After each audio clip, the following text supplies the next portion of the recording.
age. Now, a long time ago, before the internet and the SJWs that have come to infest it, there was a golden era, a magical period in time where donating to charity was a positive thing. I know that's crazy, but it was a virtue. It was something we taught children to try to strive to do, to give back to society, to uplift individuals that had a bad situation in their life or that were dealing with a trauma, and to help them back up, to give them a hand, to get them on their feet again. It was a good, a noble thing to do. But those days are dead. Now you've got to check ahead of time, because the charity you might want to donate to might not be politically correct enough for you to avoid the high crime of wrongthink.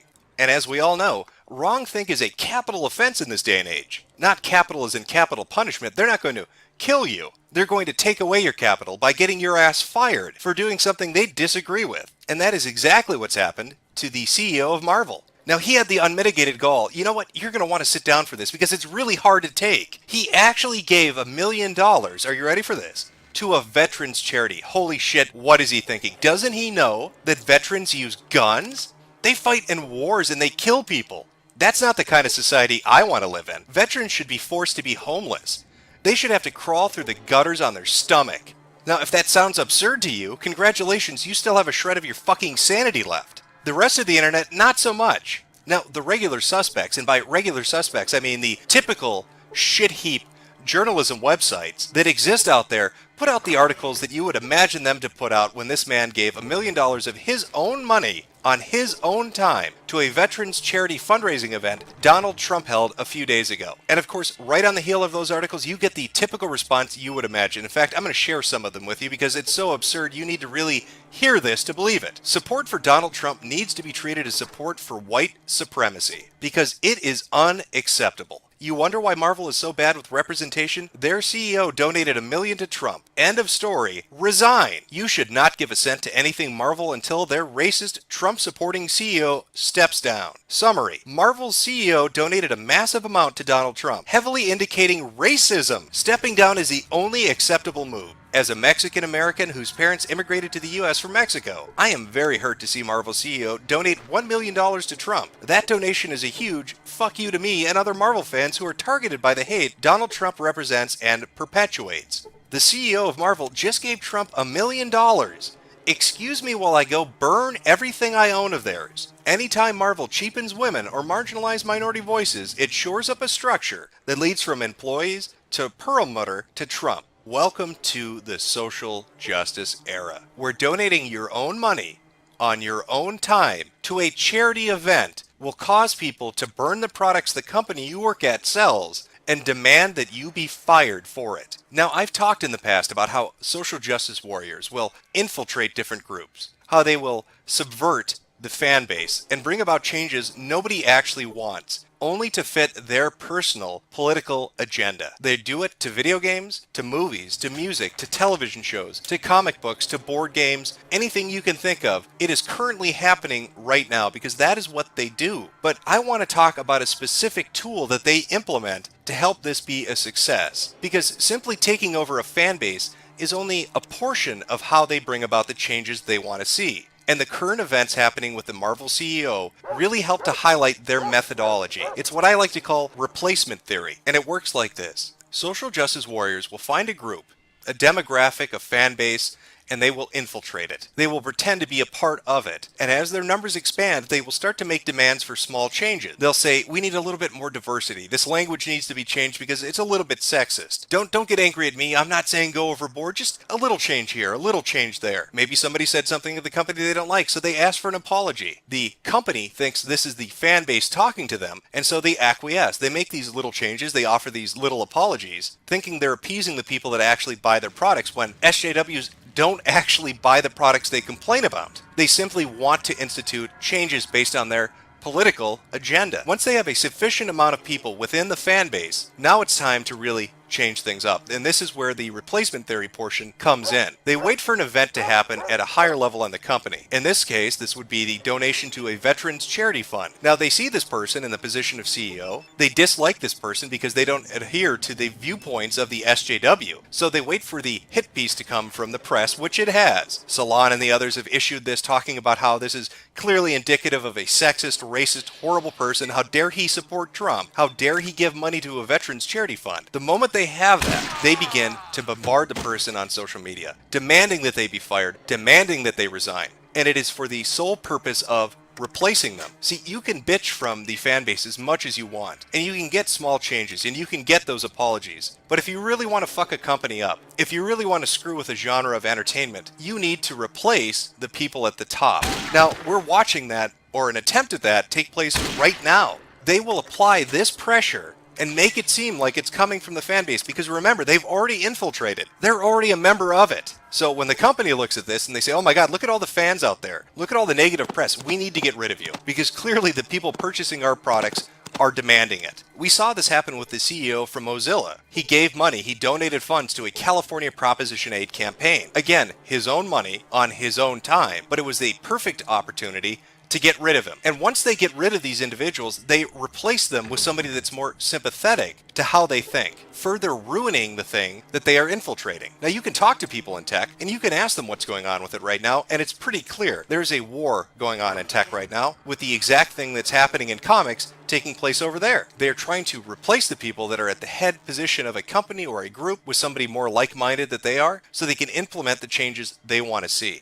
To give you an example of what I'm talking about, this is a paragraph from the Vox article talking about the donation the CEO made. The donation has upset people, some of whom may not be completely familiar with Putmeier's reputation. Considering how progressive and diverse Marvel Comics have become, why would the company's figurehead donate such a large amount of money, or any money really, to someone who has built his campaign on xenophobia, Islamophobia, and whose supporters resort to sexism? This move doesn't seem to align with the fact that one of Marvel's most popular comics is about a Pakistani American Muslim teenage girl named Miss Marvel. And this is what I'm talking about. You have comic book fans that actually like comic books, but then you have this group of individuals that doesn't really give a shit. They're not buying the comics, they're not reading the comics. They just want changes made for the sake of change. They want more diversity, more tolerance. Fuck the storyline. Who gives a shit about the character? I just need you to fill off a quota box. You need to tick those marks until it is a Pakistani American Muslim teenage girl named Miss Marvel. So you have this group of individuals that take over the fan base and get these changes made, which leads to what they describe as progressive and diverse. And now they look at the CEO and they say, how dare he donate money to something that doesn't align with this new progressive and diverse Marvel by a subversive group of people that aren't really even comic book fans. And they want him gone. And once he's gone, they're going to try to get somebody that aligns with their viewpoint, which will further ruin the company and make their products even more shit, until eventually you're left with nobody buying comics anymore because there's nothing worth reading. You're going to reach a point where comic books really revolve around the plotline of a transsexual disabled midget who is fighting for her gay lover's right to take a shit in a unigendered bathroom on a college campus. And I don't know about you, but that's not really fucking as interesting as Thor hitting something with a fucking hammer. But can you easily name just a few contributions Black people have made to our country? Probably not. It's that time of year again. It is officially February, the shortest month of the year, and I can think of no better time than now to honor Black history. Now, I'm sure you white devils, you pale-faced demons that are listening, are used to the lies and the propaganda that is spread on this most sacred and holy of months. But it is my duty, it is the job I have set forward for myself to expose you to the real history of the superior Black race. You need to learn the truth, and I'm here to help facilitate that. We're not going to cover the whitewashing of history, the civil rights movement, Malcolm X, Medgar Evers, Martin Luther King Jr. Get that white propaganda out of here. We're going to be dealing with the truth, the real history of the world, the history that has been kept locked away and hidden from you for far too long. You need to know, and I need to get the word out there. But before we get going, I need to unburden myself. The guilt is killing me. I can't live with the lies and the deception anymore. This image was not drawn by my girlfriend Jade. It's a lie. It's part of my white supremacy to cover up the truth. It has been painted over, much like world history. This image was originally drawn by a strong Nigerian artist named Ubangu Atani. And I need you to see the truth because I can't live with it anymore. You know what they say, the first step is always the hardest. Physician, heal thyself. So let me heal myself now by showing you the truth. Much better. So let's start our journey of discovery with one of the bigger cover-ups over the last few millennia. I'm talking about Jews. Now, most people think they know what a Jew is. They would be wrong. That is not a Jewish person. That is an imposter. That is somebody who is trying to actively deceive you. The real Jews are the Black Israelites. Black people are born Jews. I'm Jewish. What is No, you're not. Italo Yehudi. He loved Jacob. Who's Jacob? The so-called Negro Latinos and Native Americans and the Seminole Indians. That is some compelling evidence. You heard him. Native Americans, Latinos, and blacks are the real Jews, not those imposters in Israel. Now, the black Israelites are out there preaching their message of tolerance every single day. Death to all you crackers, man. That's right. Fucking punks, man. That's right. I want to bash your fucking head in, man. That's right. And all you so-called white people, you punk faggots, you going into slavery, all right? I'm going to destroy you, man. By the way, all you so-called white women, you going to get brutally raped down here. Right. Let you put to death. That's right. And all you so-called Asians, you're going into slavery, all right? That's right. You're going into slavery, all right, where you belong. Now, some of you white devils might be having some difficulty understanding this. You might be asking yourselves, where do I fit in? Where is my history in comparison to the true Israelites, the Native Americans, Latinos, and blacks? Well, I'm going to let Mike Tyson explain it for you. Call him Neanderthal. Yep. You Neanderthal? Because wait, man, that's all he is. You a caveman, man. That's right. You a caveman that stole everybody's history, stole everybody's the way of living, and then combined it all together and said it was yours. And if that wasn't clear enough, I'll let his compatriot expand on it a little bit more. What it says in the scriptures, God do hate. Yeah. That's right. And that's not the only thing he hates. He hates many things. It's in the scriptures, man. Yeah. He hates Esau. Who's the Esau? He's the progenitor of the so-called white race, man. Well, there you have it, white devil. Now we know the true history, that the Jews are really black people. You thought you could pull the wool over their eyes, but they're not having it. All you Neanderthals and cave dwellers are on fucking notice. The real history's getting out. All that fake bullshit in every history book and recorded language. All the passed down tradition. It's all a smokescreen. We know who the real Jews are, and they're not the people inhabiting Israel. Those are the imposters. And how shameful that you would try to take their place and their accomplishments. And the black Israelites are more than willing to spread that message of truth to anybody that would try to impersonate them. 6 million who the Holocaust. Are you saying the Holocaust is a joke? It's a joke. That's right. That's right. Don't you dare. Don't you The dare. Holocaust is a damn joke. The Holocaust is a joke. Hitler, yeah, cry, white boy. Heil Hitler. You ain't nothing. We've been through it. You ain't been through it. Black people have been through it. That's right. That's right. That's right. That's right. That's right. That's right. That's right. That's right. But the deception, it doesn't just end there. Not only were black people the original Jews, they were also the original Egyptians. Now, I could bore you with highly academic sources going over very persuasive arguments as to how black people were actually the original Egyptians. We could sit here all day and talk about how dark those mummies be and shit, yo, and go over famous pharaohs like Charcoal Hotep. But I think I've got better evidence, more persuasive evidence for you. I've heard them say that we wasn't even there. Baby, let me make it clear. We were the ones. If you pay attention to what I'm about to show, there's no doubt that you will know we were the ones. And I'ma show you who Nefertari was. Said she was black because that's the way that my name will show you who Egypt was a black man, King Tut was a black man. How can you deny that? Just let the beat fill your soul. Can't you feel it? Can't you feel ancient Egypt screaming out at you and saying, hey yo, what's up? You want some fuck, baby? I think I can. I can feel it deep in my bones. Now sure, you could be one of those naysayers and bring up the point of, well wait a minute, if black people were the original Jews and black people were the original Egyptians, does that mean they enslaved themselves? When God said, let my people go, was he saying that to his people? Because apparently that would have to be the case. Something's going on there, but I'm sure it's just my white devil brain trying to break down reality and put up the illusion that we had a hand in crafting the world. Clearly we didn't. Clearly white people have done nothing, and black people are responsible for pretty much everything. And you're gonna see that, because that's what this video is about. Since we're already on the subject of stolen accomplishments and the ancient Egyptians, I'd like to bring up a fact that a lot of white people want to try to deny. It's a truth that they've tried to sweep under the rug of history. Now, I'm sure most of you are familiar with the myth that white people invented rocketry, that white people took us into outer space first. That is an outright fabrication. It is not true at all. The truth is, the ancient Egyptians took us into space first. And we've already established the ancient Egyptians were really black people from Africa. That's right, I'm talking about aeronautical niggas. Look at those hieroglyphs. How can you deny the truth that is before your eyes?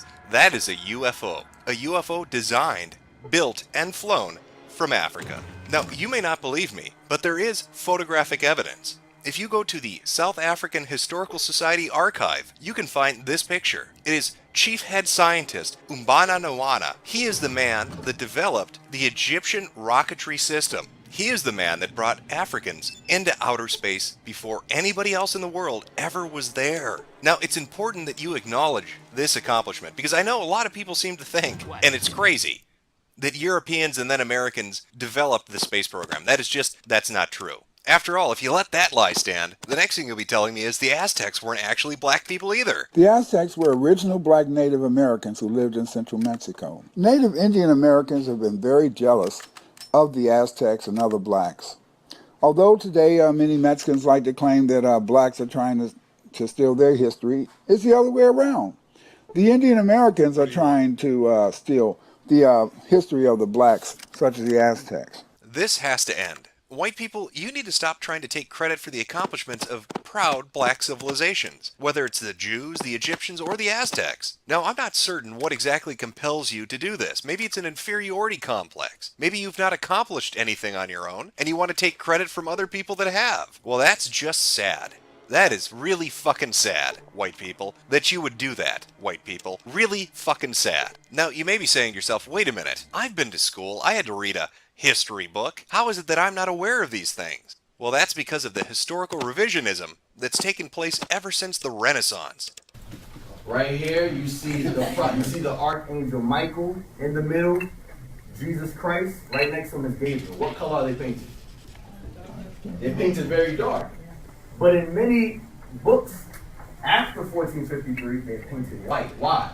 You had famous iconoclasts, Leonardo da Vinci, Michelangelo, Raphael, Donatello, 3 Ninja Turtles. They were hired to paint over these images. When I went to Rome and the Vatican and I saw the Sixtine Chapel, he was hired to paint biblical characters, Caucasian men.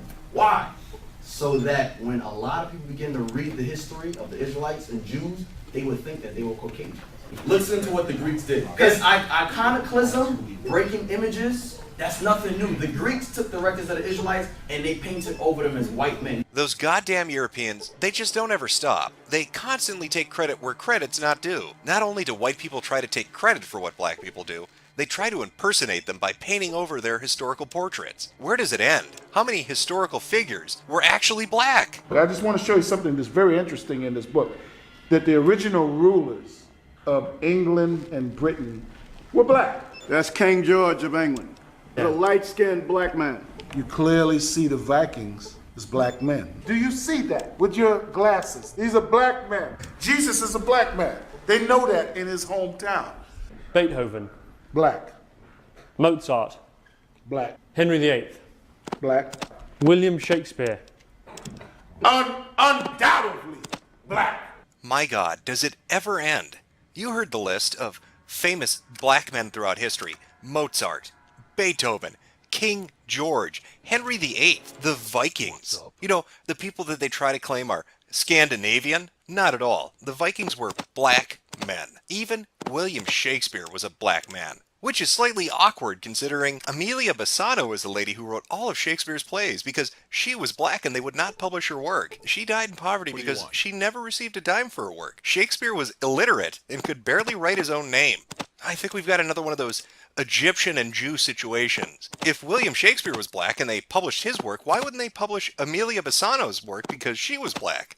God damn it, this must be another example of white privilege. Look at me trying to analyze history with facts. That is stupid. We don't need facts, we need the truth. And the truth here is, William Shakespeare was a black man who had major success in England writing plays. And at the same time, he was also a white man who used the work of a black woman because he was illiterate and couldn't sign his own name. Of course, it's not just the white devil that's doing this, it's the yellow devil as well. Caption this: Japanese couple. The woman on the picture is straight up black woman. For samurai to be brave, he must have a bit of black blood.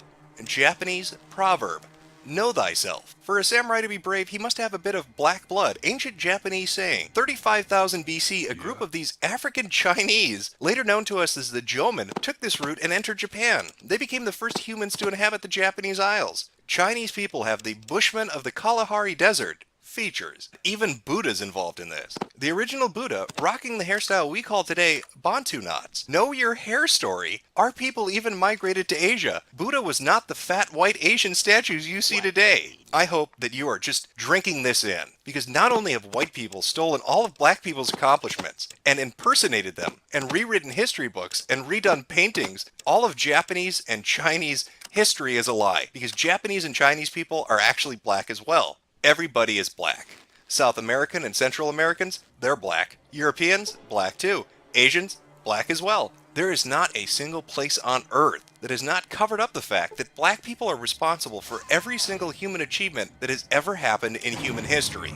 Perhaps, though, you need a little bit more convincing. Well, it is Black History Month here in America, so let's talk about American history. Let's talk about the first president of the United States. Now, I know a lot of you, if I asked you who was the first president, are going to say George Washington, but that is a lie. That is pure white propaganda. No, the first president of the United States was a black man.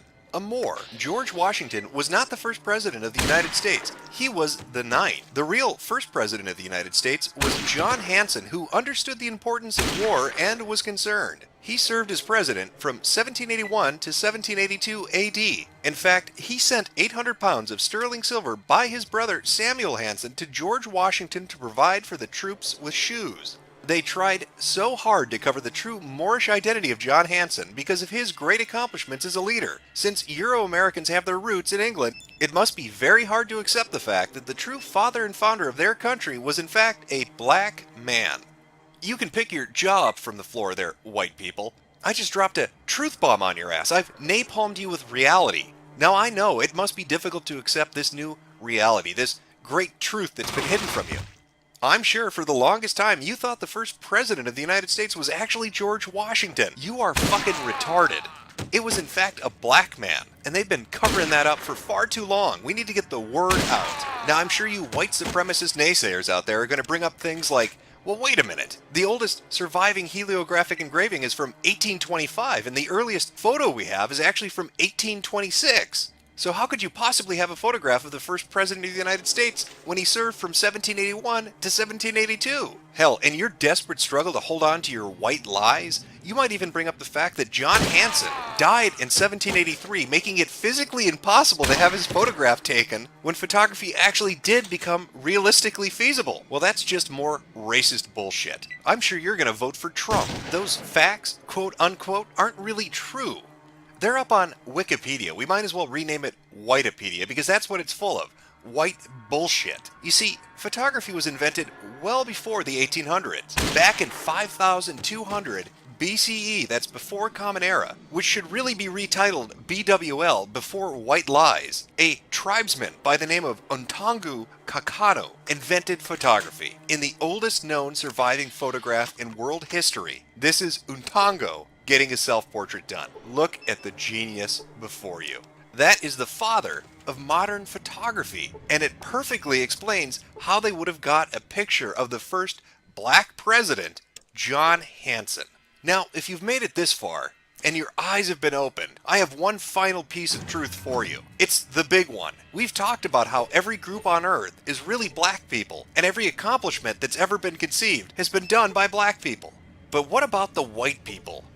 Those goddamn interfering cave-dwelling Neanderthals. Where do they come from? Well, it's time to share that story with you. Here is the truth behind where white people come from. It starts thousands of years ago with a brilliant scientist named Yaqub. This happens to be an artist's illustration of what Yaqub might have looked like. No, that's not upside-down balls with hair on it. That is what Yaqub actually looks like. He is the progenitor. He is the source. He is where white people come from, and I'm going to share his story with you.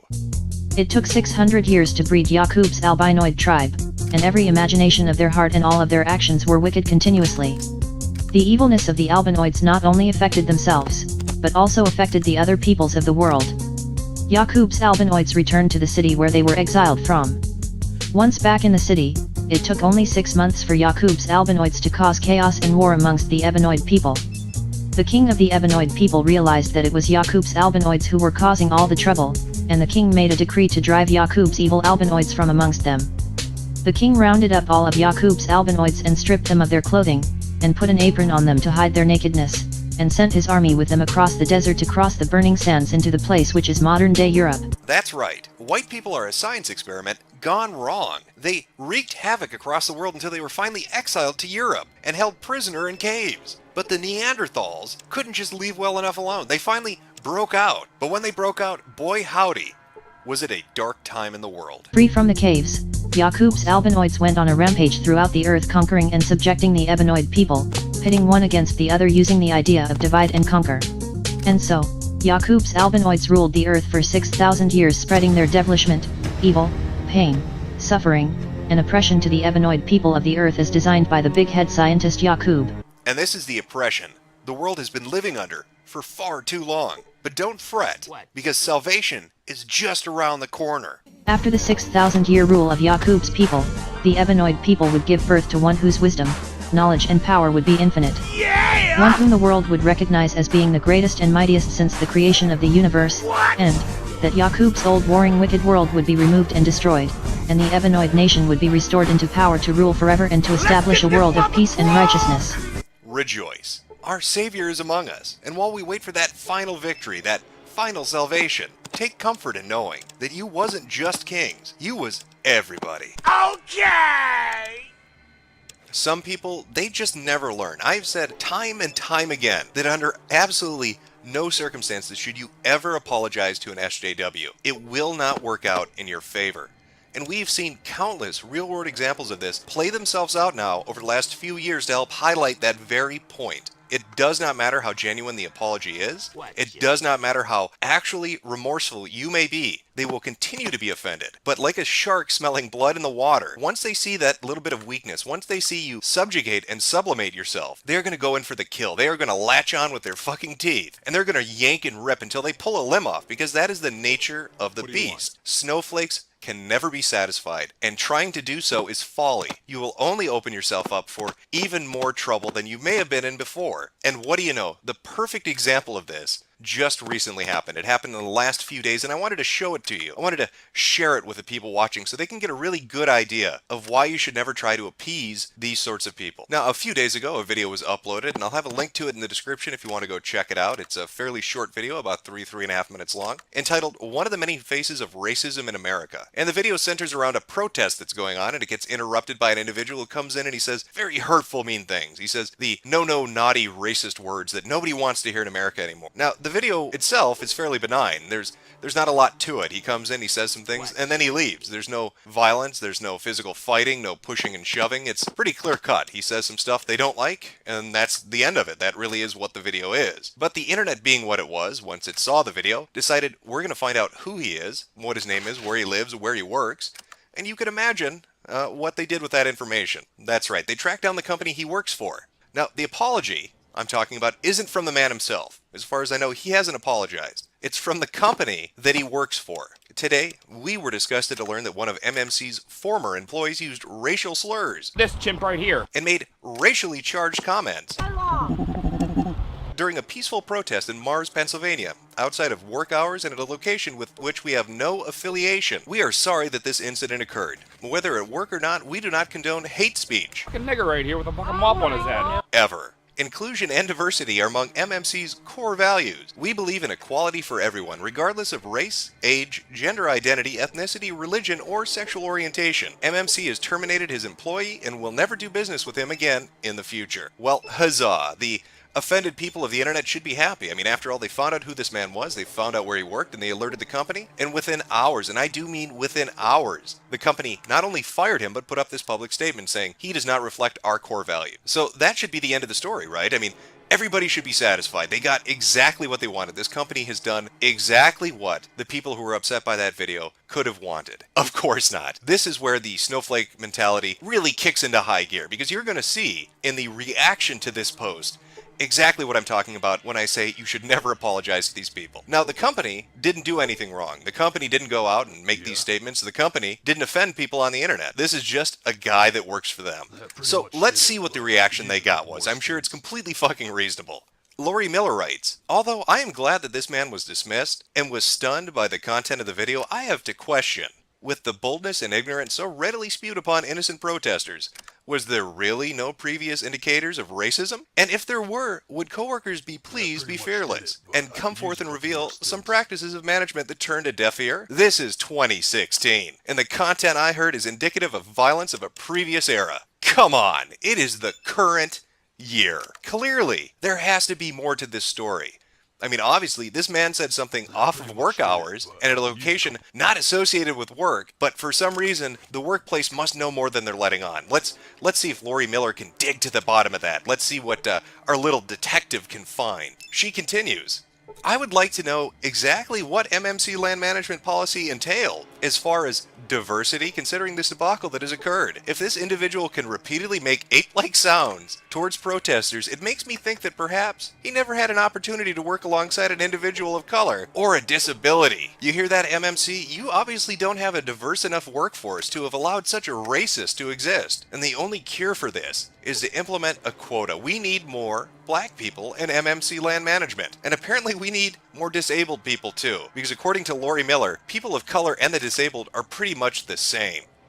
Of course, Lori wasn't alone. There were quite a few people that had some interesting things to share. Like Mary Lou Boyle, for example. This man should be investigated by the authorities for mental illness. Surely, this has to be a claim for his behavior to save face and gain decent employment in the future. With that being said, all his guns and right to carry should be suspended. The last thing we need is someone recently fired for their beliefs who also has a cache of hunting weapons at his disposal. As far as I'm concerned, he needs to at minimum have his right to carry and own question. I think if you say the word nigger, you shouldn't be allowed to hunt anymore. There's a connection between those two things. Well, what a remarkably reasonable reaction, Mary Lou. Oh, you have more to say. His actions on video would make me question his frame of mind. If you worked at his former company, would you want to have him having guns? Ever hear the term going postal? Yeah. I would call the authorities and have it put on record. I certainly wouldn't want to be anywhere near him when he snaps. Hello, 911? I'd like to report a crime. There's a man ooking at black people. Yes.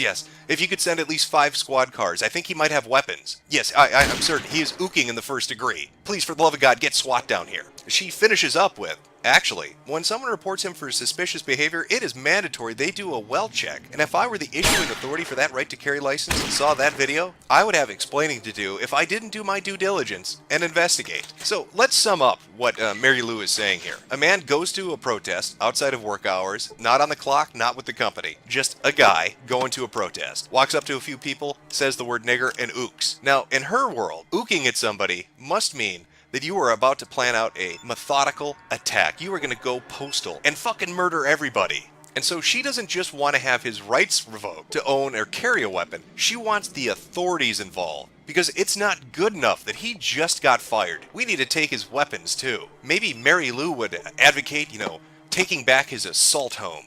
And I hear he might have an assault car too. Let's get him and his family into the gutter. That's the safest place they can be, and I think Mary Lou has the right idea. Let's strip all ownership rights from him for daring to ook at a black person. Sarah Warner writes, this employee doesn't appear to have much of an internal censor for his racist comments. I find it impossible to believe you were entirely unaware of his bigotry prior to this incident. I suggest a review of his immediate supervisor and evaluations of his coworkers both as potential conspirators and victims. I think I might have just had a stroke. I need to read that again to make sure I really heard what I think I just did. I suggest a review of his immediate supervisor and evaluation of his coworkers both as potential conspirators and victims.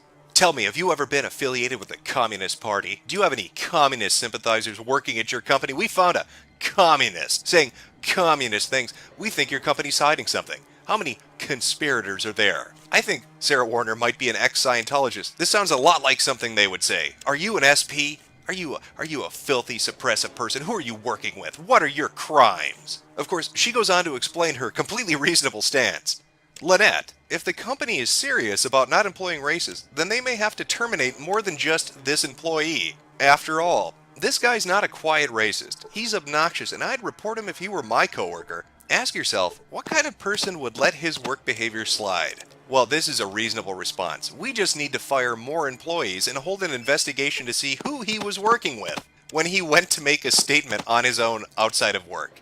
I think that's completely reasonable. I mean, really, when you think about it, I'm sure that at MMC Land Management, the different gardeners and lawn care specialists, they get together. They get together when the boss isn't looking, in hidden broom closets and on the basement floor, and they plan out logistical support to send one of them out to ook at people. That's a completely reasonable day-to-day thing to have happen at work. I can imagine just around the water cooler them going over their tactical assault ooking plans and deciding what group of people they're going to go out and offend. Harry Robert writes, "By the way, John Pizzone, we are watching you. And I think employment possibilities for you are quite limited now. As my 9th grade reacher, a grade you've never accomplished, we cannot hold you responsible for what you think, but when you say it, we will hold you responsible." And to say this in 2015 in front of a camera provides just how stupid you are. It is the current year right now. Don't you understand, John Pizzone, that Harry Roberts is a reacher? He reaches people. That's his job. He reaches the children. He reaches them reading and writing and arithmetic, because that's what a reacher does. That's right, there's a dedicated group of reachers that exist within society. And if you step out of line, they're going to reach out and fuck with you. Andy Mawson writes, "Praise for MMC Land Management for firing this scumbag, but it strains credulity." Pulling out those $10 words, aren't you, Andy? It strains credulity to believe he is the only employee with this outlook if we are to believe no one there knew he has this problem, especially as he clearly has no filter as his public postings from his Facebook profile shows, which unfortunately can't be shared here. If MMC Land Management do not have a policy of reviewing social media before hiring, they'd better get one together tomorrow. Well, I think Andy's being just reasonable. Companies should monitor all their employees outside of work and on all the social media they may use. You can't have freedom in this day and age. That's ridiculous. We need the corporation to make sure you don't step out of line because it may be problematic. Nancy Godfrey writes, "While I appreciate MMC's willingness to take action in the face of an ex-employee's disturbing recorded comments, I have to wonder if MMC's statement about the incident reveals a deeper problem. It's all well and good to put nice-sounding collections of words out there, but unless those words are truly meant in the tangible form of color, gender, and orientation-blind hiring and promotion within the company, then it's only lip service. I find it odd that the ex-employee states only having ever seen 10 people of color in his life. Aren't there any working for MMC? Things that make you go, That's right, MMC. You haven't done a good enough job. Reading these comments makes it clear you need to have at least 10 transsexual disabled midgets working as gardeners at your company, and if you don't, then we know that you're part of the problem. You're part of the conspiracy. You're facilitating ooking in the first degree. I don't know what you're trying to hide, MMC. I've looked at your picture. They're right. All white guys, look at that. All those shitlords. I don't see any transsexual black midgets who are disabled in that picture. I only see privileged shitlords. Now, the reaction to this hasn't just been confined to Facebook. It's not just MMC Land Management's post. This video went viral. It showed up in different news articles. It showed up on different community websites, different social media platforms. And if you were to believe that perhaps this is a little too close to Poe's Law, that these must be people that are just trolling, there's no way people could really think this and say this and want these sorts of things. I'd like you to take two facts into consideration. The first being, look at the amount of thumbs up each of those comments got, and then go look at the post yourself and compare it to other people who are saying more reasonable things. And you will quickly see that there is a lot of support for that kind of notion, the idea that we need to investigate the company, we need to look at all the other employees, we need a racial quota and a new hiring policy. Again, this company gave them what they wanted, but it wasn't good enough. The other point I would like you to consider is the one I'm going to show you right now. Now, there's a YouTube channel out there, Advice Show TV. He's talked about this incident. He did 2 videos, and he also put a few social media posts up. I want to read one of them to you, and he outright identifies who's involved in getting this resolved. Now, this is from his Instagram account. "The social justice warriors got the racist from the viral video fired from his job at MMC Land Management. Everyone sent them the video and they quickly took a stand against racism. Social media have power when used for good. I bet this racist will learn not to call black people chimp and the N-word anymore. Advice Show Media."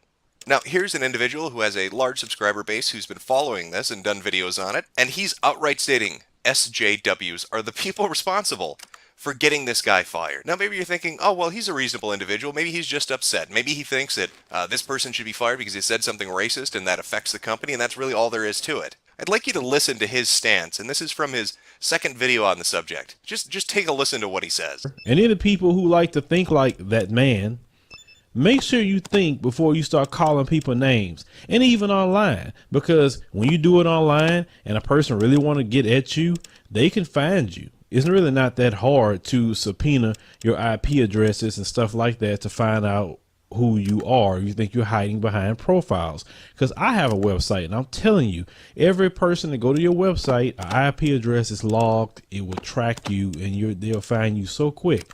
That's right. If you go up to the Advice Show TV and you ook at him, he's going to have your IP address subpoenaed. So you pay the price for daring to do that. Think of how insane he is. He thinks he can get a subpoena based off your IP address to compel an ISP to give your identity out to him because you ook at him on the internet. So there's no wonder he's talking about SJWs getting this done. He is an SJW. This is their mentality. This is how they operate.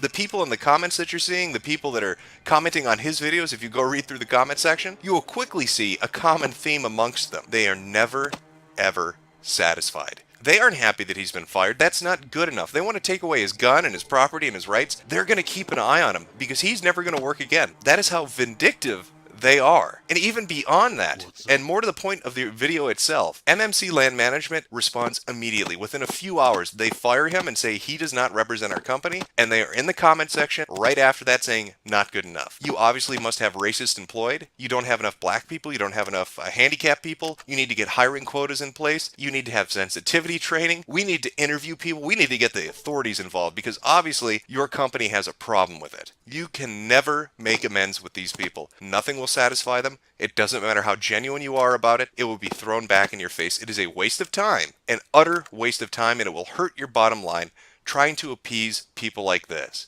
So I hope MMC Land Management helps to highlight this a bit for people. If you find yourself in a situation where SJWs, where the snowflakes are fluttering around you, and they're demanding an apology because you've offended them, don't give in. Don't apologize. It will not work out in your favor. Sex for favors, secrets, cover-ups, corruption. I've heard things that'll blow your mind, and now I think it's time you get the whole story. I'm Jesse Ventura, and this is Quinspiracy Theory.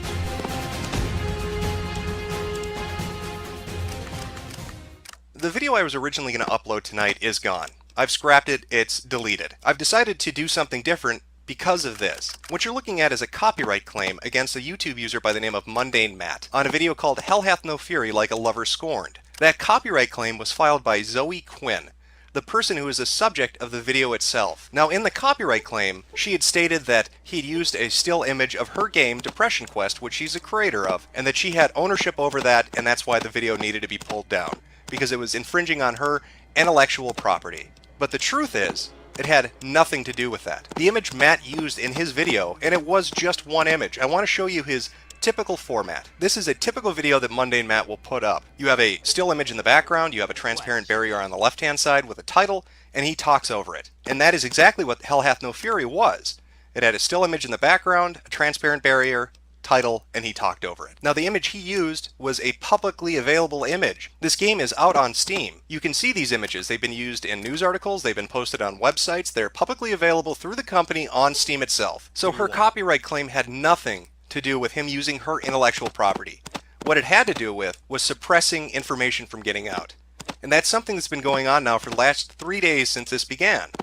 Sites like Reddit and NeoGAF and even 4chan on certain boards have suppressed this from being talked about because of the implications it has in the gaming industry. Now what started all of this off was a WordPress blog called The Zoe Post. This was put up by a man named Aaron, who is Zoe Quinn's ex-boyfriend. In the entirety of the blog post, which is extraordinarily long, he goes through a laundry list of complaints as to why the relationship failed and why he's upset. Now these all seem to be valid to me, things like lying and manipulation and infidelity.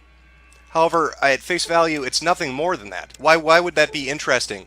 So is she taking videos down because she's embarrassed about it? No, she's taking them down because of the people she slept with, that she cheated on him with during their relationship, and who they are, and specifically what they can do for her as an entrepreneur. Gaming journalism has reached a low point over the last 5 years. It started with pieces that had nothing to do with gaming or game reviews, nothing to do with software or hardware, nothing to do with events or expos. It started to travel off into the areas of social justice and feminism and opinion pieces and op-eds that had nothing to do with gaming. It started to have authors who were writing pieces condemning the gaming audience as being sexist and misogynistic, as being racist and bigoted, as being overly violent rapists. This has been seen on Kotaku, on Rock Paper Shotgun, on Destructoid, on The Escapist, on any website you can name. This has been transpiring for the last 5 years. It seems more and more these outlier pieces have become the standard, and that the narrative put forward in them has become cohesive and refined, like a talking point targeted at us as the audience. And there's a reason for that. And Zoe Quinn and what's happened over the last 3 days helps to point that out. That is why this is important, and it needs to be talked about. This has nothing to do with her as a person in a relationship. I don't care that Zoe Quinn fucked 5 guys. I don't care that Zoe Quinn cheats on people she's in a relationship with. That's on her. That's her own personal accountability. Her ethical and moral failures as an individual are for her and her partner to deal with. However, when the people she's having an affair with, when the people she's cheating on her boyfriend with, happen to be able to help her career through their actions related to the industry that she's in, then it becomes a piece of public discourse, and it becomes important. Because it helps to highlight a massive flaw in the Fifth Estate. Now, if you're like me, you've grown up watching mainstream media, television media, die a death. And it didn't just die this death because of the invention of the internet. It died because of its lack of ethical standards. I'd be surprising no one by telling them that Fox News and MSNBC and CNN and every other mainstream media source you can name is corrupt. We've seen this happen, and we've seen the result of their reporting afterwards. Backroom relationships, money changing hands, manipulation, illicit acts have slanted old media to the point where it's unreliable and no one trusts it. So when the Fifth Estate emerged, when we had internet journalism, we felt like we had something we could believe in. We were going to report to each other. We were going to be the honest people. We weren't going to let other outside factors influence truth. But it has not happened that way. And what took a century to kill old media has taken mere years to undermine new media. So let's start at the beginning and see what the hell is going on here, and why this keeps being pushed down, and why nobody's talking about it. Now, Zoe Quinn's notoriety extends quite a ways back. As I stated earlier, she's an indie developer. She released a game on Steam called Depression Quest, and reading the description it states, it is a flash, text-based adventure game about a person living with depression and how situations affect them. Who doesn't want to play a game about being fucking depressed? I rank that right up there with gems like I have the chicken pox and the hit sequel I have shingles now, oh god does it hurt. Yet this is a game she pushed through Greenlight. How did she get it through Greenlight? In fact, how did this game even get on Steam? Well, if you trace this back to its origins, when she was originally developing it, she started to get a lot of press because she was harassed. She was the victim of a sexist campaign by evil denizens of a website called WizardChan. Now, WizardChan, for those of you who are unfamiliar with this website, is a image board dedicated to the movie Hocus Pocus. They are Disney fucking fanatics over at WizardChan. But apparently, they have an issue. They have a major issue with Zoe Quinn and her game. And she went to Twitter, and she went to social media talking about how she's being persecuted and harassed, how people are calling her house and showing up in real life, how it's unnerving her, and how terrible this is. And what do you know? The gaming journalists, gaming press jumped to her rescue. Sites like GamerRanks and Kotaku and Rock Paper Shotgun all talked about how brave she was. Even other people with notoriety in the gaming scene right now were sending her messages of encouragement, like Anita Sarkeesian and Dina from the Project Mighty No. 9.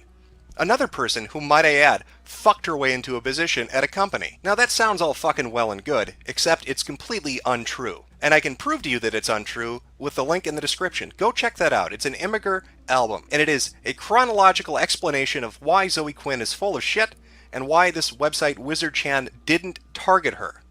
Now this is important because it helps to establish her character, and we're going to be getting into that in a minute. But what you really need to glean from this is that she was supported by the gaming press and by other certain indie developers and other notorious people like Anita Sarkeesian against these hordes of horrible trolls that apparently were trying to keep her down. Because obviously a video game about depression just is too much for a troll. Now if you fast forward a certain amount of time, the game finally gets through Greenlight, and it gets up on Steam despite numerous people saying they didn't like the game, they didn't think it belonged on Steam, the community voicing their opinion against it, different websites dedicated to video games saying that it shouldn't be on Steam, it doesn't make sense, that it's a non-game.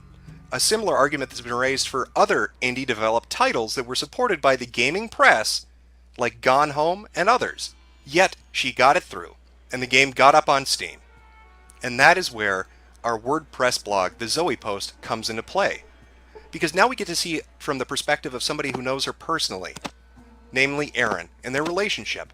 Now, the interesting thing about the Zoe Post blog is that it chronicles and has captures of interactions on social media, and we get to see what kind of person Zoe Quinn is. And we get to see how she's a liar and a manipulator, and how the people at Wizard Chan who put together that album that's linked in the description weren't really bullshitting you when they said she's fucking making it up. Now, at the heart of the Zoe Post, aside from all the things that Erin wrote down about her, aside from her white lies and her omissions of truth, besides the deceitful behavior and manipulation, is the infidelity. And he names specifically 3 people in his post. He omits 2 names. Of course, due to technological wizardry of other people, those 2 names have been found. And so this is a list of 5 guys. And again, I'm not putting their names out there because I think it's wrong she cheated in a relationship. I'm putting those names out there to show you, or to start to show you, how corrupt gaming journalism and game development have become. These are the 5 guys. Now, to start with, on the very far right-hand side is Joshua Boggs. Now, he was her boss. She had sex with him while she was in a relationship with Erin. The interesting thing is, Joshua Boggs is married. So not only was she having sex with her employer, she was having sex with a man who's married. This didn't cause her a crisis of conscience, even though she's made statements in the past on social media saying how wrong it is to have affairs, how terrible it is to cheat on somebody when you're married. But again, as a liar, she says one thing and does another. Some other names that are listed there are Robin Arnott and Kyle Pulver, both indie game devs. You have Brandon McCartan, multi-award-winning indie game dev prodigy for Fez and Aquaria. That's interesting on its own for some things that happened just yesterday, but I'll get to that in a minute. But really, the biggest fucking issue that we're looking at right now is the name in the middle. Nathan Grayson. Who is Nathan Grayson? And why is it important we talk about his and Zoe's relationship? Nathan Grayson is a video game journalist. Nathan Grayson is somebody who wrote for Rock Paper Shotgun and currently writes for Kotaku. Nathan Grayson is somebody who has published positive pieces about Zoe's game, who has given her publicity, and who has marketed her product while having sex with her and not disclosing it. Now, there's a word for people when there's a professional conflict and they need to step back from what they do as a job because of conflicting things. It's called recusing oneself. Nathan Grayson not only did not recuse himself from writing the articles that fluffed up her product and promoted her, he went so far as to hide the fact that they had a relationship. Here you see an example of just 2 pieces he wrote this year, one on Rock Paper Shotgun and one on Kotaku, talking about her product and her specifically. This starts to show a pattern of behavior in game journalism. These people have no professional barrier which exists between their relationships. It's not just that game developers and game journalists have friendships, or that they communicate, or that they cooperate and do things together. They are having illicit sexual relationships which benefit one another. Nathan Grayson has benefited by being able to write an article that will get him clicks and thereby ad revenue. Zoe Quinn is able to get publicity and make money. It is a disgusting relationship, and it is the opposite of what journalism is meant to be. But it goes much deeper than that. It's not just that they have relationships where one hand washes the other. It's that they bolster up positive public publicity and also suppress negative publicity. What I'm going to show you now is a screen cap from a subreddit that was talking about Zoe Quinn. This was posted just a few days ago in the subreddit, I believe, Tumblr in Action. This is mind-blowing, and it starts to show you just how fucking sick and twisted and corrupt game journalism is. So here's the post in question, and this is by Silly Slater. I'm going to read this verbatim, and I really want you to take in what she's saying, and then I'll focus on the really disgusting part of this. So, Silly Slater posts, "She fucking doxed me. Ruined a production for women, refused to contact us, and is currently taking money for a game jam with no start date, no location, and no judges. Okay, here is my story. We ran a group that literally said, any woman come up with an idea for a video game, we'll give you concept art so you can pitch your game, and we'll put all the pitches online. The internet will vote on the best one, and we'll make that game and give the profits to charity. If you get a lot of interest online and want to make the game on your own, you can leave the contest at any time. Literally everyone that was in the top 5 didn't have programming experience, so they couldn't make their own game. She was like, why do you expect women to work for free to make games? We said, well, they get 8% of the money as royalties, and they just have to give an idea. Other people will make the game, and the profits go to charity. Doesn't matter, it's oppressive. She started a fucking Twitter storm, crashed our website, got my personal information doxxed, got us banned from Twitter. We email reporters what's up, and they're like, duh, if Zoe says it's oppressive, it must be true. Maybe you should give her money for Rebel Jam, which has no start date, location, or any other information, but totally isn't a scam. This happens at 3 other major publications. We literally said we'd pay her to consult on future projects, and we'd close down the contest if she would explain to us what exactly is offensive. No response. No response at all. Unless a reporter contacted her, and then she's the victim. All this information is fucking online. The pitches are online. We did everything we said, but no online journalist will publish the story. Please vote. Even if we don't raise enough money, if we show there's enough interest, we can get a winner a grant to make their game. I'm literally making no money on this contest. I just wanted to focus on something other than women being oppressed. I wanted to show that they made good games, and everyone said that's not what women in games want to talk about. So I don't even know where to start about what fucking disgusts me the most about this. We have heard time and time again over the last 2 to 3 years from every gaming journalist outlet that women are oppressed, that they aren't allowed in the industry, that they can't make games, that people are holding them back, and that they just need an opportunity, just one opportunity to get out there and show what they're made of. And here a person puts together something that gives them that opportunity. Here's somebody saying, if you have a good game idea and you want to pitch it to us, we'll fucking make it for you. Show people that women can make good games by making good games, and we'll help you do that. I don't see what's not noble about that. I don't see what the fucking problem with that is. But here comes Zoe Quinn, the professional victim, the social justice warrior, who will lie and manipulate like she did with Wizard Chan, like she did with Aaron, her boyfriend. She comes in, she shits on these people trying to do a good thing for no profit. She doxes them, destroys their ambitions, fucks their company up. But the worst part of this, and this goes back to her relationship with Nathan Grayson, a writer at Rock Paper Shotgun and fucking Kotaku, that because that relationship existed, these people couldn't get the story out. It's not just that Zoe Quinn is having sex to get good publicity, it is that Zoe Quinn is using sexual relationships with writers and reporters to suppress bad actions. I want you to try to imagine this sort of thing happening in old media. Imagine Watergate. What if Nixon had driven down to the Post and taken Woodward and Bernstein aside and said, hey, if you don't post that whole scandal thing, I'll give you both a blowjob. How about a Hummer in the fucking printing room? Just don't publish anything. And yet it goes deeper. Remember how I mentioned Brandon McCartan? And also Robin Arnott. Take a look at this. Now, yesterday, Phil Fish, a indie game dev who made Fez, went on a fucking tirade on Twitter defending Zoe Quinn and saying that people who were targeting her were bastards and cowards and that you shouldn't attack a strong, brave, independent woman. Basically parroting all those fucking ideas that we've been reading in news articles that get swirled around their little social media circles.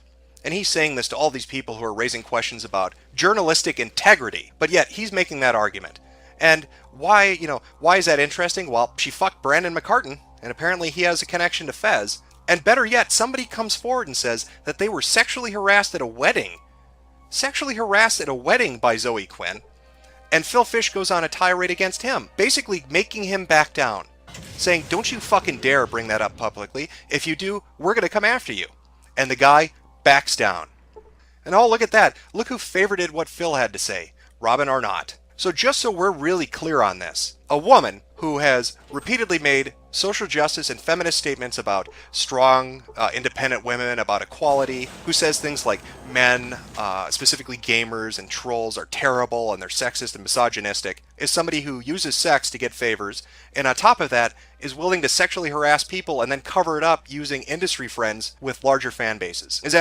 Do I have that right, Zoe? You not only fuck for publicity, you fuck to suppress stories, and then you also fuck people to make anybody who criticizes you go away. Well, I'm not afraid of Phil Fish. the fucking one-hit wonder indie game dev. Yeah, by the way, Phil, that's why you're not making Fez 2. It has jack shit to do with pressure or you not liking your fans. It has to do with the reality that you know you can't make another game. You are a one fucking hit wonder. And if you try to make another game, you're gonna fail. So go on your Twitter tirade talking about Fez 2 never happening. Nobody fucking cares. Nobody cares, Phil. You are just an ugly, mutton chop, sideburn having motherfucker with your little fake hipster glasses that runs your fucking mouth about what game development is. You are a dipshit. And you're also a dipshit that doesn't have any fucking standards, apparently, when it comes to people you know. Now, how do I know? Maybe Zoe Quinn fucked Phil Fish. They seem to have been at a wedding together. Phil Fish seems to know her quite well, and judging by Zoe's behavior and the favors she's curried, it's not really that far out of the ballpark for me to say that perhaps Phil Fish is defending her because of a relationship. Hell, what about Patrick Klepek? Remember those conventions they did together and the speeches, internet is serious business? Who knows, maybe Patrick slept with her. In fact, given that this is the reality of how these people behave and that they have no separation as professionals, let's say that Steven Sotillo of Kotaku had sex with Anita Sarkeesian. Why not? You're letting somebody on staff at Kotaku who has a sexual relationship with somebody he writes about, and you don't have any problem with that. So judging from that, I guess you wouldn't have a problem doing it yourself. So maybe Steven is having sex with Anita. Maybe that's why Kotaku keeps writing those articles. It all makes sense now. We have now reached a point where it has become blatantly obvious in gaming journalism where relationships are influencing what gets published and what doesn't. It is no longer about reporting or journalistic integrity. It is about who is fucking who and who profits from it. And believe me when I say Zoe Quinn profits from it. Her game may be on Steam for free as a free download, but her Patreon sure isn't free. Her Rebel Game Jam sure isn't free. Her begging people on Twitter from suspicious muggings to help pay rent isn't free. She is making money off the back of publicity gotten through sex. And game journalists have no problem with this. And of course, it's all the more hypocritical of them, given their stance on social justice, on feminism, on sexual equality, on gender equality, on sexual equality, on color equality, on all the buzzwords and hot topics they use to clickbait people into coming to their articles. Their high-handed morality and their ivory towers as they look down at us, the peasants, the filthy, disgusting, immoral peasants, and tell us what is right and wrong. And yet, right in their headquarters, right in their home, in their nest, they are doing all the things they condemn us for. They have ruined our hobby, they have shit up an industry, and it's not only us fans that suffer because of this. Look at Xseed. Somebody gets offended a day or so ago about a translation that they did, and all of a sudden they're getting flack left and right about that word because it's problematic and it offended a snowflake. So what is Xseed going to do? They're trying their best, they're trying to appease these people, but nothing is ever good enough. And it is perpetuated by these hypocritical cunts at gaming journalist sites that don't mean anything they print and they just do it for money. And Xseed is just one of the recent examples. I mean, here's another. Here's a journal entry that's up on DeviantArt called Save the Boob Plate. Now this is written by somebody who worked on a game. They worked on Divinity Original Sin. Look at that second paragraph. This journal entry is all about judgmental journalism, offended by design opinionators, and the fearsome white knights that the first two bring in their wake. And this person's talking about what it's like to try to create a game when you're bombarded by these assholes that are constantly shoving their fucking message down your throat. And what makes it all the more worse is that this person suffers not because these people actually believe in the shit they peddle, but because they make money off of it. They don't care. It doesn't matter to them. Their actions speak volumes about their character. So now, at the close of this video, I really want you to think on this. We've seen what happened to mainstream media, to old media, as corruption destroyed it. Now we have online media, new media, facing the same thing. We watch as the Fifth Estate burns in front of our eyes because of hypocrites and the corrupt. It is in our hands to call them out on it, to bring them to task for it. If we sit idly by, and we don't, we have lost. Appeasement does not work. Burying your head in the sand does not work. It is not just us as customers that suffer as these people sling shit at us, telling us how terrible we are, and telling us what kind of content we should like. It is developers and publishers and artists and musicians that suffer as well because they misrelate a message from us to them. They preach about morality and social justice. They talk about ethics and an end to sexism and racism, and their personal behavior is abhorrent and completely contradictory to the things they print. They are in bed with each other, They communicate on Twitter with each other and other social media platforms constantly. There is no professional separation between a subject and an author. There is no decorum or acumen for any of these people. And you've just seen a taste of what's happening. Mundane Matt gets his video pulled down by a false accusation. Websites refuse to let this be talked about. And I guarantee you, we're going to see articles published by the likes of Kotaku and GamerRanks and others that are going to ignore these kind of accusations, and they're going to focus on how poor Zoe Quinn is just a victim, or she's being slut-shamed, or whatever buzzword they're going to pull out of their ass to dodge the bullet coming at their head. Don't fucking let them. Call them out. Call their asses out. Are you not sick of this shit? Have your games not been tampered with enough at this point? We as consumers, as gamers, have a choice. We either back the people that make the games we like, or we let these assholes dictate to us who's going to be popular in 10 years. Do you want an industry that's filled with nothing but Anita Sarkeesians, and Dinas, and Phil Fishes, and Zoe Quinns? Because I sure as hell don't, and I hope you don't either. So I encourage you to talk about this on different websites, on different social media. Talk about it non-fucking stop. Don't let them sweep it under the rug.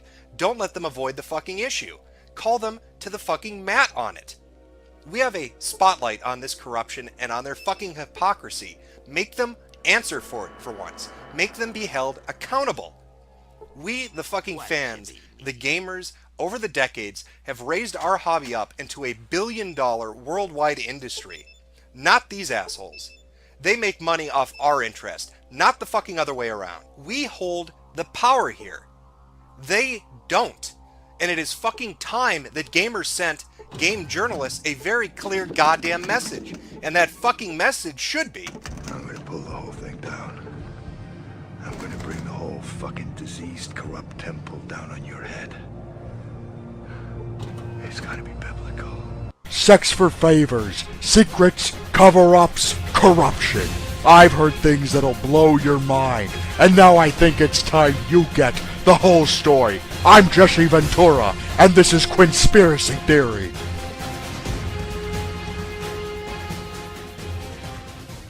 if these past 7 days have taught us anything, it's that the Streisand effect is a very real thing. The harder you try to suppress information, to censor it and prohibit conversation relating to it, the further it's going to spread. In fact, you would have been better served had you ignored it or allowed people to speak their mind in the first place. Yet, for the past few days, we've seen multitudes of examples of suppression and trying to prohibit people from talking about this. We've seen biased narratives put forward on websites with headlines such as "The Anti-Feminist Internet Targets Depression Quest game creator Zoe Quinn," or "The Sexist Crusade to Destroy Game Developer Zoe Quinn." We've seen websites which are wholly dedicated to discussing gaming, to discussing the industry and all the events and information that surrounds it, having threads where private correspondences are mocked by the administrator, where dissenters are banned, and where conversation is closed after the groupthink is allowed. On Reddit, one of the larger subreddits which exist, R Gaming, had a thread with over 25,000 comments in it, thousands upon thousands of which were deleted outright by a moderator who had claimed to the user base that Zoe Quinn wasn't relevant, that the information wasn't important, that there's no conspiracy going on, that they just want to maintain order and decorum. And yet, that very same person is seen on Twitter having conversations with Zoe Quinn while deletions are happening. In fact, they happen to know people in the game journalism industry. They're talking to people like Patrick Klepek about getting together and having a cup of coffee and how great it is to be a moderator on Reddit. And when people decided to try to reach out and get something done about this, they were told by other people in positions of authority to fuck off. We've also seen examples of people who work in the game journalism industry and who are related to game development come forward and relate how Zoe Quinn and corruption in game journalism is a taboo subject, that it isn't allowed to be talked about, and that if you bring it up, your career is in jeopardy. Some examples of this would include this particular Tumblr blog by a game journalist who says, "I brought up this whole thing with coworkers at the site I work at, and they just dismissed the issue. When I pressed the issue, the implication quickly turned from a dismissive hand wave to a very threatening, talk about this anymore and you will be fired." Another similar example is found on the subreddit RPC Gaming, in which somebody posted a conversation they had had on Facebook, and the person responds to them stating, "Yep, also if you're ever interested in pursuing game development further, you really don't want to be a dick to Zoe, or any other game developer really. That's just not a good idea. If you decide to do that, do it on your own wall, seriously."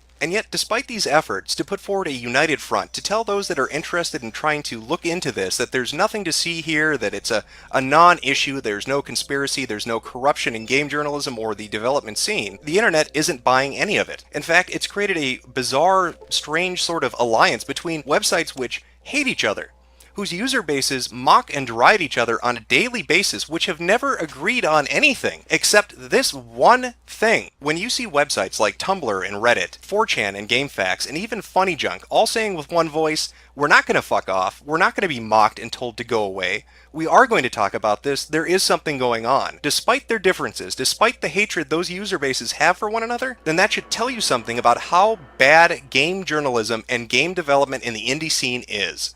Now, ever since my first video went up 3 days ago, there's been a flood of new information in regards to Zoe Quinn, game journalists that she knows and has relationships with, different game developers, and the potential motivations behind those relationships. And one of the first things I wanted to touch on was a statement made by her ex-boyfriend Aaron about 2 days ago, in which he states, "Guys, you seriously don't want to go around making YouTube videos claiming the two names you uncensored are actually correct. First names are not sufficient to establish identity. At the very least, make it clear those two are speculation." Now, the two names he's referring to are Kyle Pulver and Brandon McCartan, two of the people that were listed as the 5 guys that Zoe Quinn had relationships with to help her career. Now, both Kyle and Brandon have both stated on Twitter that people are wrong, that they're not involved, that they have the wrong people, and that the information gathered is incorrect.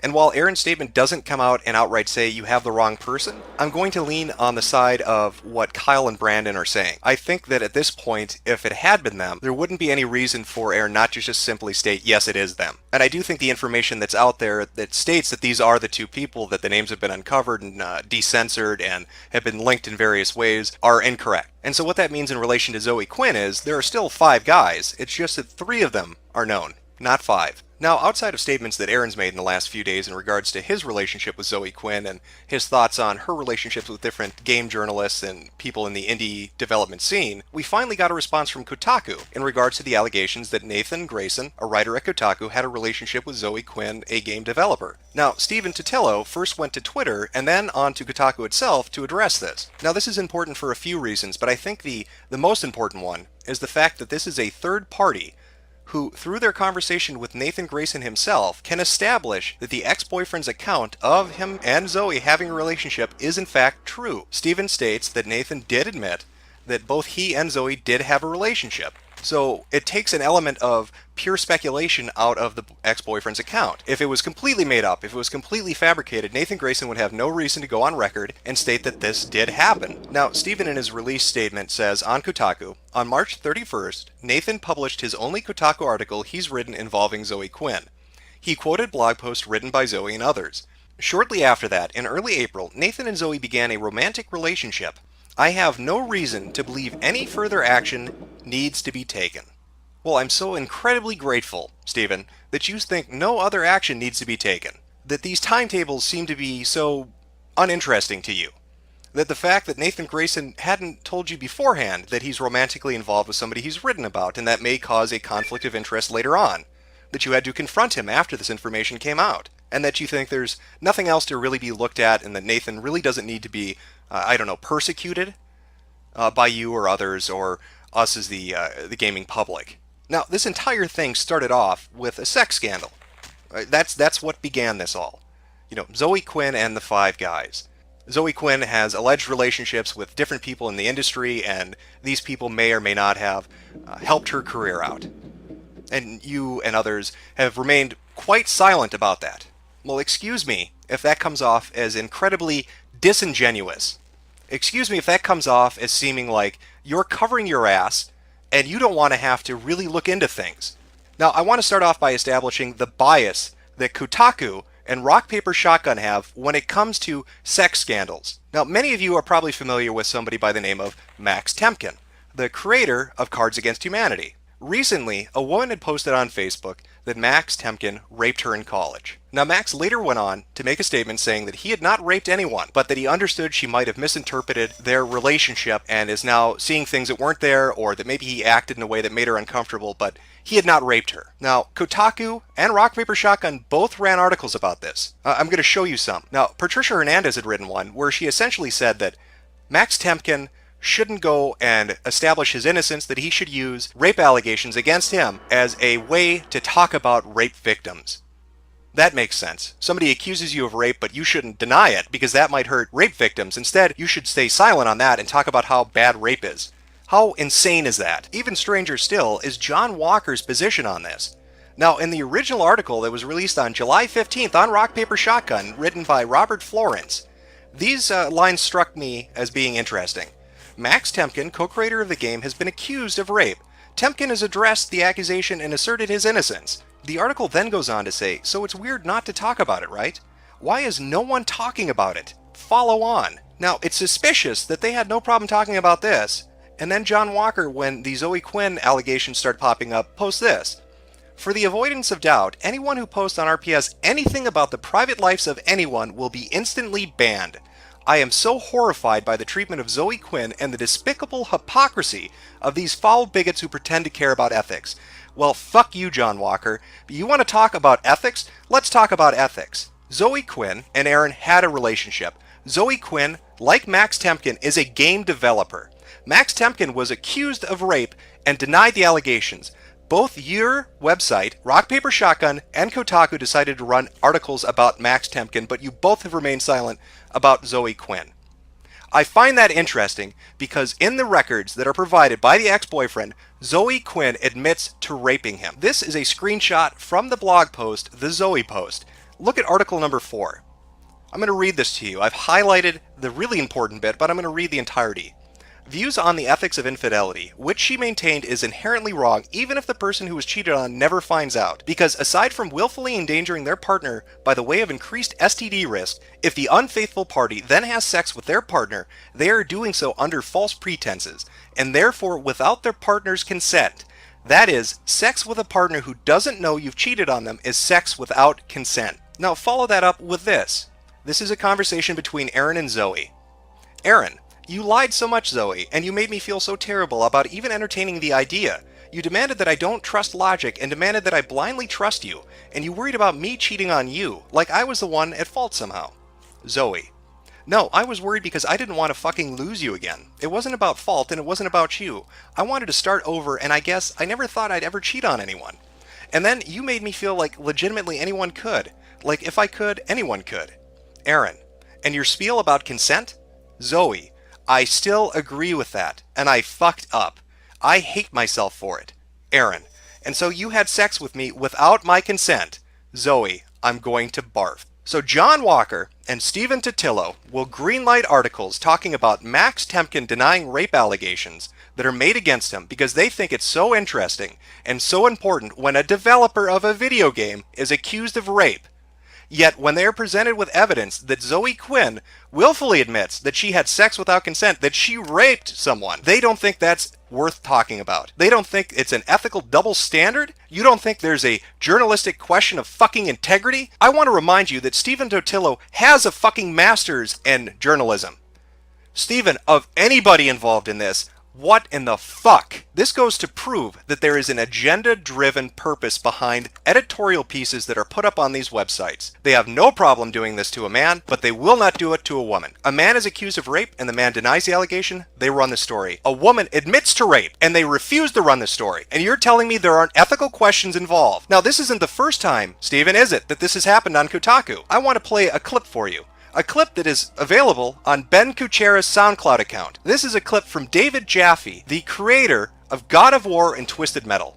Take a listen to this. I feel terrible about saying it, but nowhere in that sentence do I say the only way you're going to get sex is underhanded trickery. That is your reporter bringing her own fucking agenda to the table. And you fucking know it.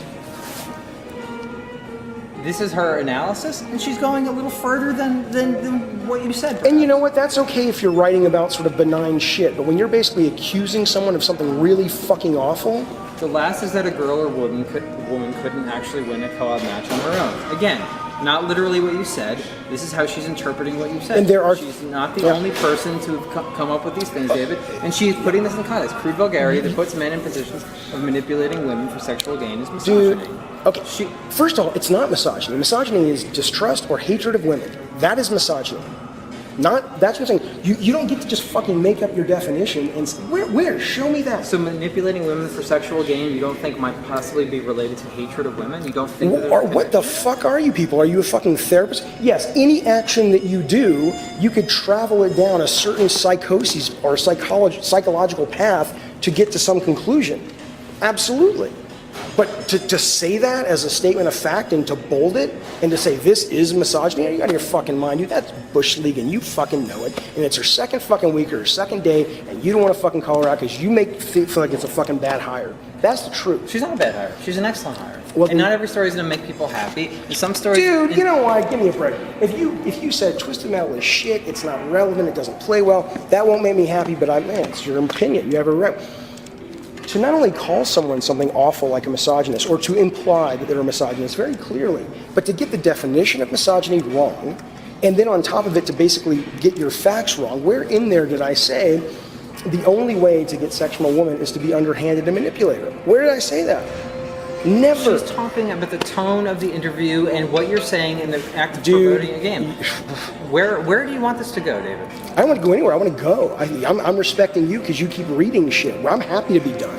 Trust me, I'll be done with you. I'll be done with your site. I mean, it's bullshit, dude. It's bullshit. It's Bush League. It's bullshit, and you should be ashamed of yourself. You're a fucking real journalist. I've always respected journalists. That's just bullshit. You know, fuck Gawker, man. Fuck you guys. We're done. We're done. Don't fucking write about what the fuck you want, but we're done. Okay, David. Now, the article that David Jaffe is referring to was one that appeared on Kotaku on February 7, 2012, and was written by Kate Cox. I want to read some of this to you. Most trouble doesn't actually come from villains, and it doesn't come from people who actively stand around shouting, "I hate women." It comes from the thoughtlessness. By framing his statement as, "Let her win and she'll give you a blowjob," Jaffe said a few things he may or may not have meant to. The first is that only straight men could possibly develop an independent interest in playing his game. The second is that the best way for a man to get what he wants is to come up with some underhanded trickery to apply. Crude vulgarity that puts men in the position of manipulating women for sexual gain is misogyny. Why is it that it seems time and time again, when it is a male developer on your website, Steven, you have no problem allowing people to post editorial pieces and read more into it than may be there. Yet, when a female developer openly admits, through her own definition, that she has committed the act of rape, you don't post anything about it. Because there's nothing more to this, is there? Nathan Grayson's a great guy, and Zoe Quinn's a great gal, and Kotaku doesn't need to talk about this. John Walker, you're gonna sit and lecture me on fucking ethics after you ran the Temkin piece, but for some reason you're not gonna talk about Zoe Quinn? So protect their identity when they're a woman, and throw them under a fucking bus when they're a man. Are you people for real? Steven, did you get your master's in journalism from the fucking University of the Twilight Zone? Because this is crazy town you're living in. So I just want to go over the standards. What are your standards exactly, Steven? Or John Walker, or any of the people at any of these video gaming websites? What the fuck do you adhere to? What are your ethics? Apparently to you people, having sex with writers is okay. That doesn't create a conflict of interest. As if somebody at fucking CNN or the Washington Post could cover politics, let's say, and have sex with a candidate. But, oh, no, it's okay because after they wrote an article praising the product or the candidate, they started having the sex. So that's okay, even though it's a little weird, right? Because, you know, that article came out on 3/31, but they didn't start having sex till 4/1. You know, because that day difference, that's a big deciding fucking factor. Like, people couldn't think, oh, maybe it's a little lie by degree. Maybe somebody wanted to cover their ass a little bit. I mean, shit. You know, just because Nathan Grayson and Zoe Quinn were in a bed together after GDC with a bunch of other people, there's nothing untoward about that. That doesn't say that they have a close friendship or a sexual relationship. I'm sure Nathan Grayson decided he wasn't going to have a romantic relationship with Zoe Quinn until after he wrote that piece. That's fine in your mind. That doesn't matter.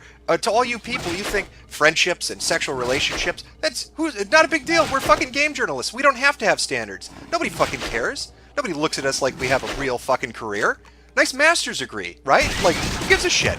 We'll write whatever the fuck we want. We'll call ourselves a blog when we get people flinging shit at us, but when we want to get into a backroom conference or we want to interview somebody at Sony or get a demo kit or something sent over to us, then we're suddenly fucking journalists. Then we suddenly have integrity. Hell, at this rate, why not let our journalists financially support people too? Oh wait, you already do that, don't you, Steven? I mean, there's nothing wrong with Kirk Hamilton paying Zoe Quinn money. And especially since this was going on since fucking July. Hell, why limit it to Kotaku? What the fuck? Let's get other journalists involved. How about everybody pay Zoe Quinn money? I don't know. Philip Collar, you want to do it? Over at Polygon? All right. Oh, hey, there's Ben Kuchera. Say it to my face, Ben. Hey, glad to see you're donating too. This is all okay. We're going to give money to developers we write stories on. We're going to fuck developers we write stories on. This isn't an ethical quandary to you? Are you people insane? Do you live on planet fucking nuts? Like, what is going through your head to justify this shit? And the cartwheels that you all do to jump, like, I don't understand it.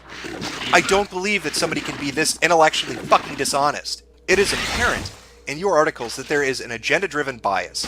It is apparent that you people have a relationship with certain developers, and that when they're in the in-click, when you're all communicating on your social media together and exchanging phone numbers and having romantic liaisons and financially supporting each other, that you will protect them at any cost. Even if that means disregarding people coming to you with a news tip saying that particular person that you're friends with, you're fucking, and you're financially supporting may be doing something illicit or underhanded.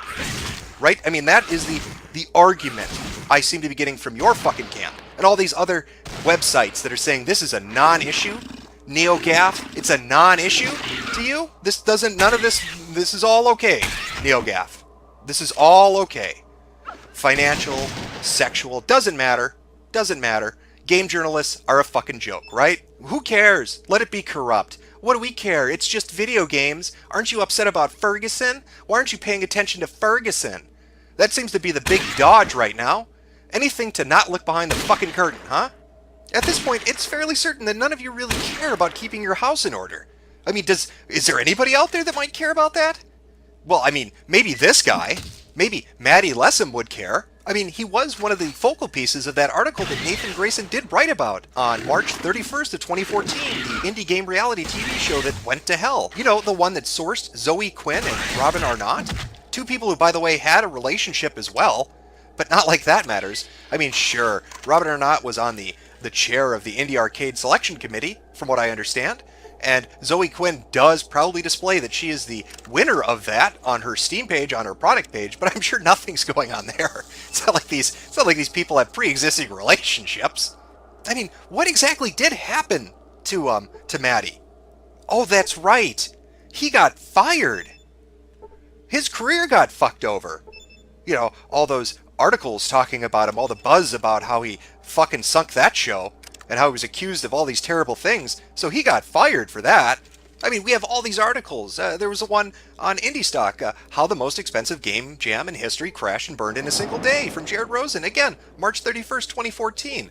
It's interesting, some of the things he says in that article, huh? Under the section Day Zero, where he talks about how Zoe Quinn and Robin Arnott described the incidents of Day Zero because he wasn't actually there. What is clear, however, is that the pair fought a fairly bitter battle over their contracts. And of course, later on he goes to say, and Zoe pulled me aside with Baby and Tom as she demanded Maddie's head on a stick. There's nothing untoward here. I mean, it's not like you could do a whois domain check and find out that Zoe set up rebelgamejam.com on the very date these articles ran, and that on this website for this game jam that has not happened and no information has been posted about, it states that Rebel Jam is currently being headed by Zoe Quinn, and that if you want to help out, please donate here. And where is here exactly? Well, it would be this particular PayPal account, the Quinspiracy.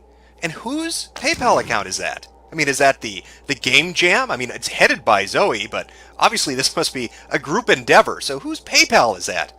Oh, that would be Zoe's PayPal, the same PayPal she links to from Bizgo.biz. Right there at the tip me portion. That's weird, isn't it? That somebody would have a game jam donating directly into their normal PayPal account where they take tips. How do you separate that money? How do you keep track of it? One could almost argue, looking at this, that Zoe is taking money for something that's never going to happen into her personal account and spending it, and not putting up any information to update anything on. So I wonder what Maddie would think of all this. I mean, from his perspective, he's looking at a person who wrote an article about him, Nathan Grayson, who's confirmed to have a relationship, at some point, a romantic or sexual relationship with the person he sourced in a story, Zoe Quinn. The other source in that very same story, Robin Arnott, also is alleged to have a sexual relationship with Zoe Quinn. On the very day these articles ran, talking about how badly he fucked up this game jam, Zoe Quinn establishes her own game jam with a PayPal that directly links into her own private account, where she takes money and doesn't post updates. That would look rather fucking suspicious, like perhaps there's collusion going on. Perhaps there are pre-existing relationships which are altering the truth of the event. Perhaps, maybe, some of the key players intentionally fucked up a $400,000 game jam for this sole outcome. Who knows? I mean, hell, you could think up a lot of things, like the phone number to his lawyer, and a good court to drag Gawker's ass into, since they're the parent company of Kotaku, who all these people are associated with in some weird, vague way. All these different journalists and developers, and they all seem to have these relationships, and don't mind putting out bad press about certain individuals and apparently profiting from it. That would be my guess as to what Maddie would think in this particular situation. It's now been 7 days since the Zoe Post blog first went up online. In the time since then, numerous new allegations along with pieces of evidence have come forward showing different kinds of relationships that have existed between the gaming press and different developers. These relationships have run the gamut from close friendships to sexual and or romantic relationships to even financial support.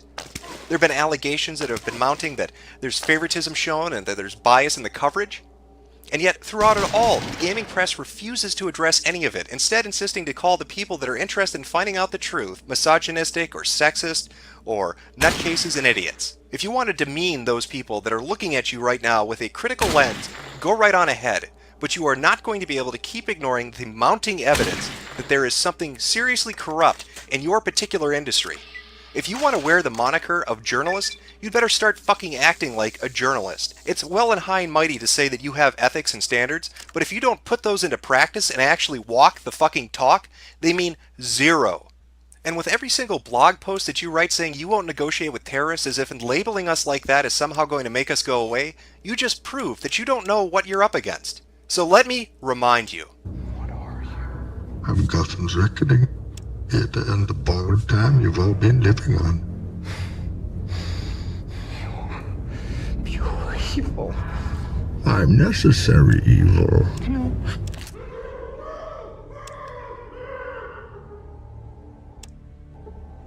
Sex for favors, secrets, cover-ups, corruption. I've heard things that'll blow your mind, and now I think it's time you get the whole story. I'm Jesse Ventura, and this is Quinspiracy Theory.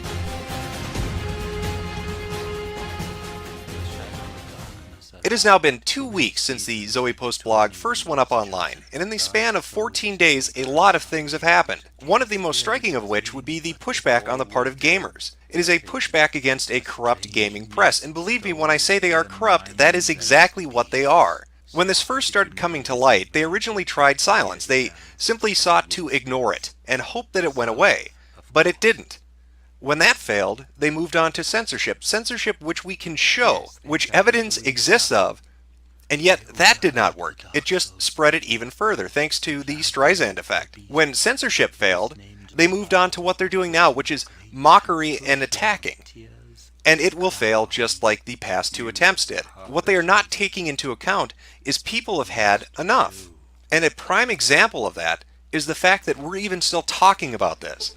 That we are on day 14 with a fucking hashtag Gamergate.